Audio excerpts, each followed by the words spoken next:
In view of the circumstances, the dangers and what we've seen on the ground, what happened last week, and the almost daily episodes that we have in one or the other facility in Ukraine, an agreed framework is required, is needed. Something specific is needed if we are to reinforce the safety of the installations in the country.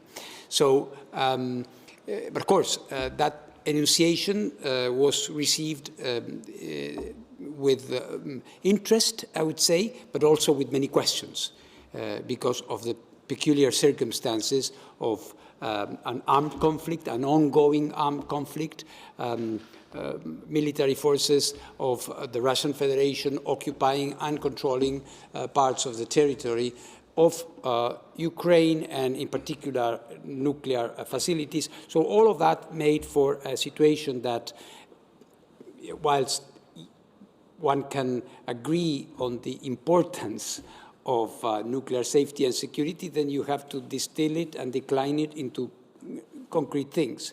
So my first goal was to establish a direct dialogue at the very high level. That is very important to pass the key messages of the action and what is being proposed. And this, because we had the meetings, good meetings, not easy ones, but serious meetings, talking into the substance of the issues that we would like to do. I think there is one important general, I would say common denominator that emerges, at least as a conclusion I take from this, is that both sides agree that this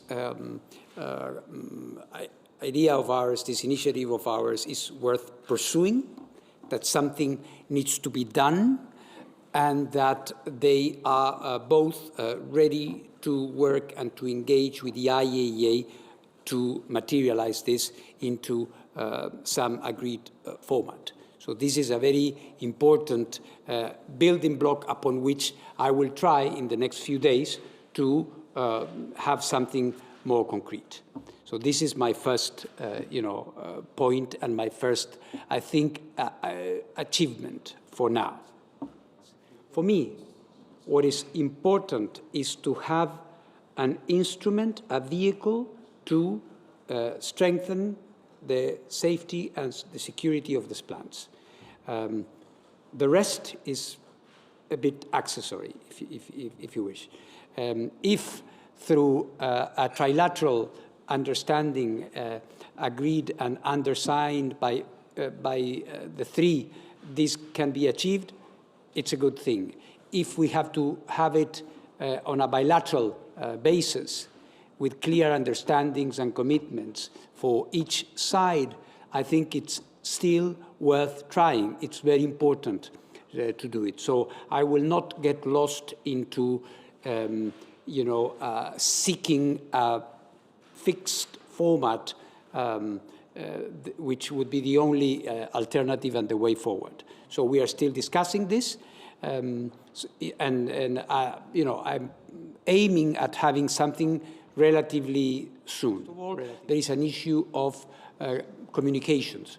The systems are based on a scheme which was designed, of course, for a normal moment where antennas function, when power is functioning as you had any system. You would conceive any system of communications in any type of activity. And of course, this is compromised at the moment.